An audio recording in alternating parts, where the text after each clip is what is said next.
Thank you so much. Thank you so much. Thank you so much. I'm gonna get this size. Não consigo parar de comer. Khiva, no Uzbequistão, foi a nossa primeira parada numa viagem espetacular pela Ásia Central. Um sonho antigo do Pho, porém geograficamente bem distante. Para chegar ao Uzbequistão, você vai precisar fazer pelo menos uma escala por conta própria em algum dos principais aeroportos da Europa Ocidental. Nós fomos para Paris, que normalmente oferece os melhores preços pensando em conexões mais exóticas. Além de Paris, a Uzbekistan Airways oferece voos diretos saindo de Madrid, Londres, Frankfurt, Munique, Milão e Roma. Porém, a maioria deles somente para a capital Tashkent, no leste do país. Nós escolhemos começar a viagem pelo extremo oposto do Uzbequistão, dado que teríamos que usar a capital como ponto de saída para o próximo destino. Então pegamos um voo para Urgent, a 35 quilômetros da cidade histórica de Khiva. O voo entre Paris e Urgent dura pouco mais de 6 horas e o aeroporto local é bem pequeno, sem muita estrutura, inclusive o único ATM que vimos por lá não estava funcionando e acredite no Pho, você vai precisar de um ATM pois os uzbeques ainda usam muito dinheiro vivo. Para sair do aeroporto até Khiva, nós pegamos um Yandex e já anota aí, pois você vai precisar demais desse aplicativo, que basicamente é o Uber de vários países da ex-União Soviética. Você também pode ir de ônibus, porém vai demorar muito mais e, pelo preço de mais ou menos 6 dólares por uma corrida de 35 quilômetros, vale muito mais a pena usar o Yandex. Vale ressaltar que o app funciona super bem, talvez até melhor do que o Uber que a gente está acostumado aqui no Brasil. Porém, ninguém conseguiu me explicar até agora para que diabos servem os retrovisores nesse país, que mostram tudo, menos o que está vindo atrás do carro.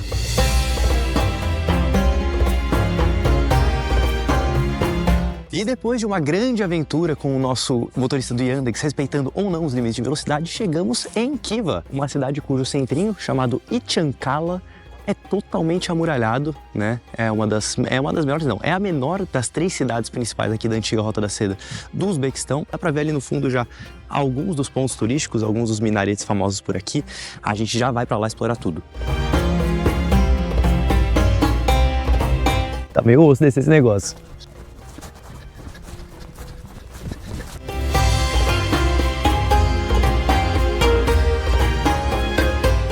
Khiva, além de a menor, dizem que é a cidade mais bem preservada das 3 antigas cidades da Rota da Seda. E a gente consegue ver até nas construções do dia a dia mesmo, nas casas das pessoas. Todas feitas de barro, né? As paredes feitas de barro, como se fosse uma viagem no tempo mesmo, lá para o século XII, XIII.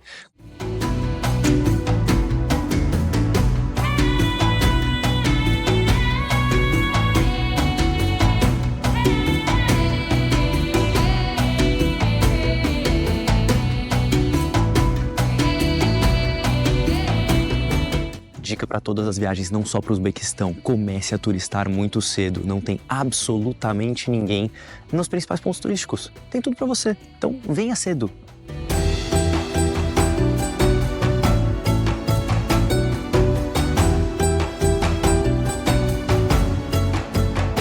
Essa cidade é completamente cheia de madraças, que são escolas islâmicas de ensino não só religioso, mas também de ciências, matemática, dos tempos ali do século XIII e XIV, do Império de Amir Timur, que nós já abordaremos aqui também. Olha isso. E tem uma dessa quase a cada esquina, elas estão por todos os lados.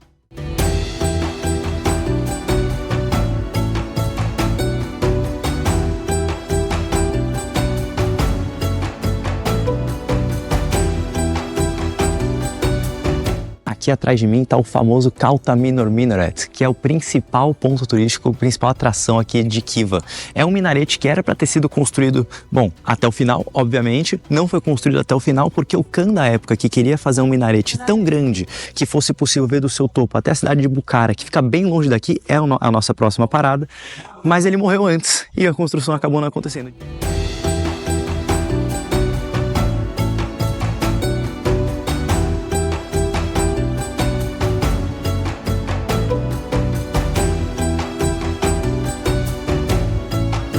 Enquanto a gente aprecia o minarete mais bonito da cidade, bem aqui atrás de mim tem uns caras provando uns chapéus russos que assim, tá 11 graus, mas não tá frio pra tudo isso não.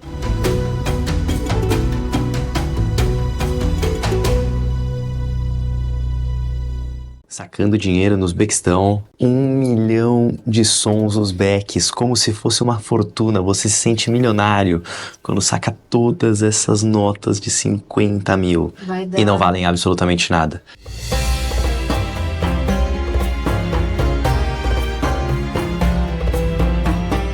Parece que a gente veio na estação boa pra cá. Olha o jardim como tá.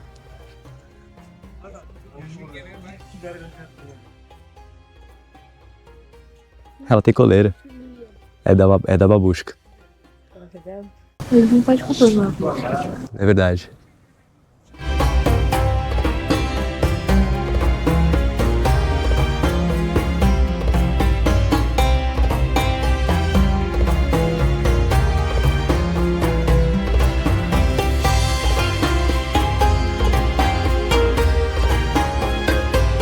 A gente acabou de chegar num restaurante que a gente viu de indicação no Google Maps, só que 20 minutos antes dele abrir, para poder garantir essa vista. Óbvio que para isso a gente teve que chegar um pouco antes do horário, inclusive, de abrir para comida, abrir a cozinha. A gente teve que chegar aqui para pedir uns drinks e já pegar esse lugar aqui enquanto não chega todo o resto do povo para ocupar todas essas mesas aqui em cima. Um cappuccino para Bi, uma Sarbast, cerveja local pro Fô. Chegaram os primeiros pratos aqui do Uzbequistão. O seu é basicamente um shashlik aí de legumes, né? E o meu foi um plov, assim, bem turistão, tá? Eu sei que o melhor plov ainda está por vir. Eu sei que esse prato, ele pode ser produzido de uma forma muito mais raiz, digamos assim, do que a gente tá... do que tá sendo feito aqui, né? Bom, ele vem com cenourinha, né? O arroz parece estar bem cozidinho, bastante óleo. Esse tá básico. Tá básico. O banheiro é de graça. Isso costuma ser um problema em alguns lugares europeus. Aqui não é. A gente ficou bem surpreso com a quantidade de lojinhas bem turistonas que apareceram na cidade ao longo da manhã. O que talvez seja a minha única crítica à Kiva, porque querendo ou não, tira um pouco da autenticidade do lugar.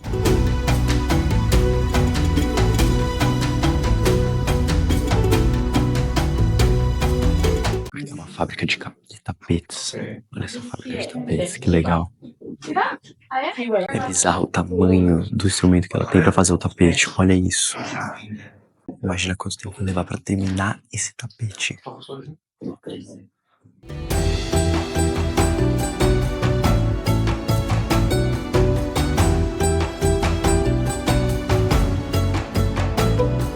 A gente acabou de chegar num palácio aqui dentro de Kiva, construído por um dos governantes do século XIX para conseguir abrigar todas as suas esposas. E olha o que ele fez. Esse símbolo aqui está presente em todas as paredes aqui praticamente do palácio e é o símbolo oficial da cidade. A gente não sabe direito por quê. Teve um vendedor pra gente que justificou que aqui seria marido, esposa e seus filhos, ou seja, um símbolo de família. Mas o mais legal daqui é o detalhe de todas as paredes, da arquitetura do lugar. É muito, muito bonito.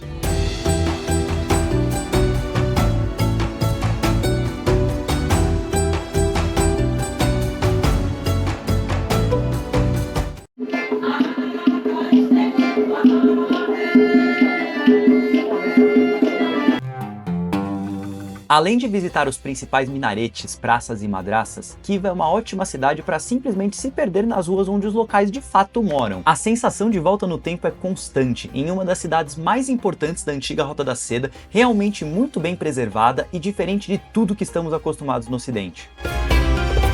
Indo embora de Kiva, cidade incrível, mas a gente veio aqui passar menos de um dia, então óbvio que a gente precisava de algum lugar para deixar nossas malas, como por exemplo esse trambolho que a Bibi trouxe, e a gente não tinha um lugar planejado para isso, pensando em buscar algum hotel aqui perto, e achamos, logo que a gente chegou aqui, às 7 da manhã, esse hotel aqui atrás de mim, Hotel Citarabono, que tinha lá uma clássica babushka, a gente chegou pedindo ali com o Google Tradutor algum lugar para deixar a mala e ela ofereceu o espaço dela, perguntou quanto que eu ofereceria para ela para isso, a gente pensou em deixar $10 e foi $10 pelo dia inteiro.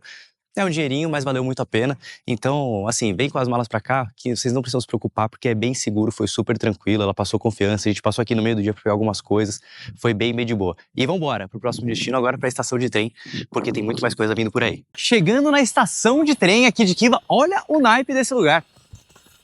Dá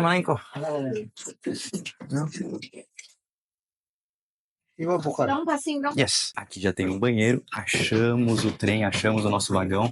Vamos agora descobrir os nossos lugarzinhos. 5 a 8, esse aqui, Pan. Achamos o nosso vagão. Olha só aqui como funciona o trem e como é o nosso espacinho aqui, Pan. Dá um oizinho pra turma.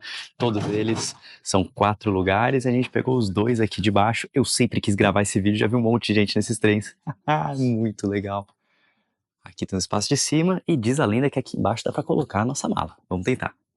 Bom, o grande problema desse lugar aqui é que não tem ar-condicionado em lugar absolutamente nenhum, pelo que a gente tá vendo, e mal conseguimos abrir a janela. Então, nós dois, junto com a Tajik, que conhecemos, tá voltando aqui pro quarto já, vamos derreter todos. Ela tá aqui em cima. Vamos ver se a Tajik vai voltar com alguém e consegue abrir essa janela aqui, cara, porque não tá rolando, mas a gente já tá suando aqui, o negócio tá feio.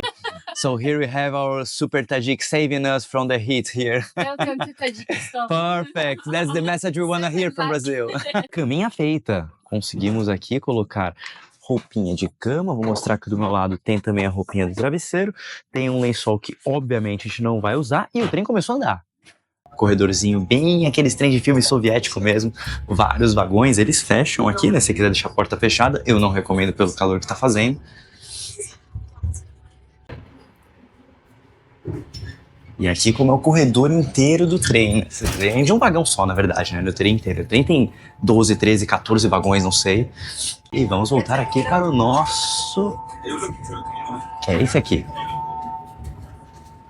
E não é só sobre o Uzbequistão. It's about Tajikistan as well, right?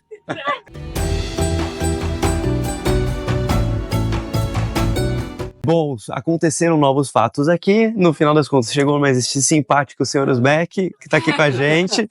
Ele precisava, pela bengala, tá até com uma bengala aqui, gente, tá ali. E precisou, no fim das contas, pegar a minha caminha, que era essa daqui. E eu vim aqui pra cima. Mas fizemos um grande amigo aqui. Spasiba. Rahmat. E é assim que funciona a viagem num trem russo. Muito bem, agora o senhor Rahmat acabou de se trocar, pediu pra todo mundo sair pra ele conseguir se trocar e ficar em paz aqui. Olha só, aqui vocês têm o pezinho do Fo e atrás o terninho do senhor Rahmat.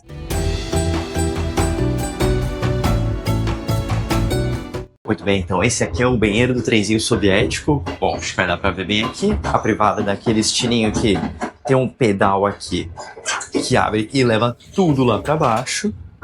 Janelinha aqui, espelhinho. Uma pia aqui, meu, é muito confuso, cara. Eu ainda não entendi.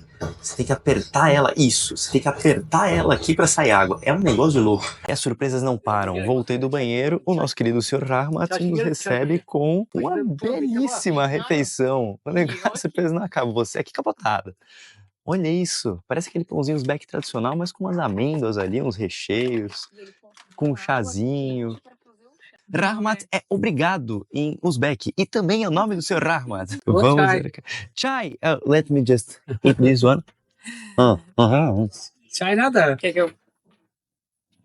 Rahmat.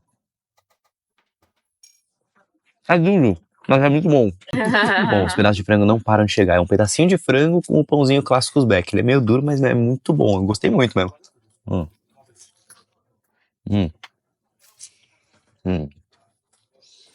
Sr. Rahmat não deixa de decepcionar.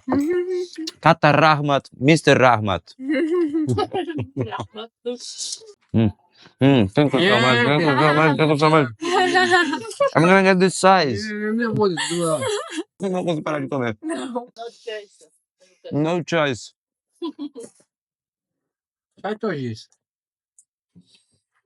Não basta só o lanche, tem o chai também que ele trouxe aqui pra todo mundo pra gente tomar. How do we say cheers? Salomat. Salomat. Pô, tá gostosinho mesmo. É? Dá pra fazer bom pro sono. Dá pra fazer bem pro sono, porque a viagem é muito longa ainda. Então, se vocês estiverem num trem russo, façam amigos back. Não para, todo mundo aqui. Nada borracho. Vai sair cheio. E assim,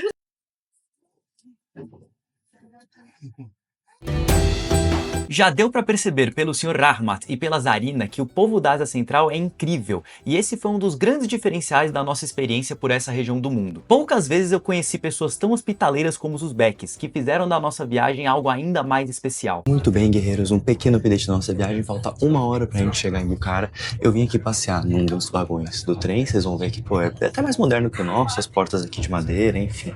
E uma coisa legal que eu não mostrei, que todos os trens têm, isso aqui, ó, pra vocês pegarem vai água quente e água fria, especialmente água quente, pro chá. Todo mundo aqui toma chá, todo mundo tem essa cultura, inclusive o nosso companheiro, nosso amigo Rahmat, que tá dormindo agora, não tá roncando, graças a Deus, tá tomando um pouquinho de chá com essa água quente aqui. Falta uma hora pra gente chegar, a viagem é cansativa, mas deu pra tirar um bom cochilo. É isso. Hiva foi apenas uma amostra de tudo que estava por vir no Uzbequistão. Se você gostou desse vídeo e ficou com vontade de conhecer Khiva e as outras cidades desse país, ajuda o Flow e deixa seu like, interage aí comigo nos comentários e principalmente, compartilhe esse vídeo com seus amigos, pois é isso que me motiva a continuar explorando o mundo e mostrando pra vocês. Vem com o Flow que eu te mostro pra onde eu fui e pra onde você vai.